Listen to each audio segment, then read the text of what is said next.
Attention to all SSS members. Sa mga nagtatanong, ang tanong po niya, paano po gumawa ng account sa SSS para makita yung mga hulog na contributions? Sa video na ito, pakitapos hanggang sa dulo para malaman ang buong impormasyon. Una, pumunta sa SSS website, i-open ang iyong internet browser at pumunta sa official SSS website www.sss.gov.ph.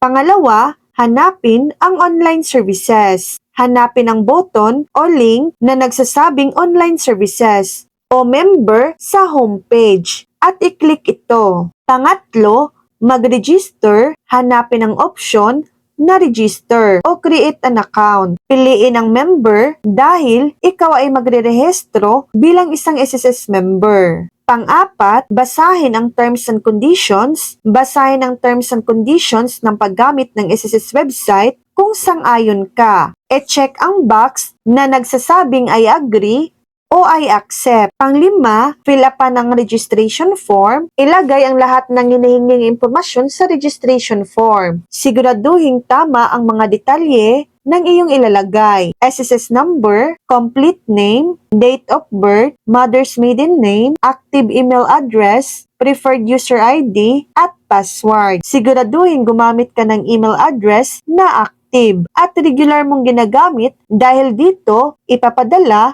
ang verification link. Pang-anim, isubmit ang registration form pagkatapos mong fill upan ang registration form. I-click ang submit o register button. Pang-pito, i-verify ang iyong email address. Puntahan ang iyong email inbox. Dapat ay may natanggap kang email mula sa SSS na may verification link. I-click ang verification link para ma-activate ang iyong SSS account. Pang-walo, mag-login sa iyong SSS account. Pagkatapos mong ma-verify ang iyong email address, maaari ka nang mag-login sa iyong SSS account gamit ang iyong user ID at password na iyong ginawa.